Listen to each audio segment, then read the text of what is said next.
झुका, मगर पीछे कुछ नहीं था।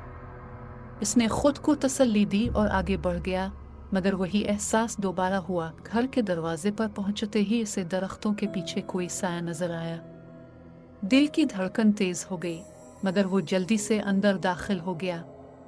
जैसे ही पलटा, लाउंज में खिड़की के करीब एक सिया धुंधला साया खड़ा था, जो आहिस्ता आहिस्ता दीवार में मुद्गम हो गया। रात के 3 बजे उस्मान को दरवाजे के नीचे एक परछाई नजर आई। कांपते हाथों से दरवाजा खोला, मगर बाहर कुछ नहीं था। पलटते ही इसने अपने पीछे एक सर्द सांस महसूस की। वो चीखना चाहता था, मगर आवाज ना निकली। अगली सुबह माँ ने हैरत से पूछा, बेटा, रात को कहाँ जा रहे थे?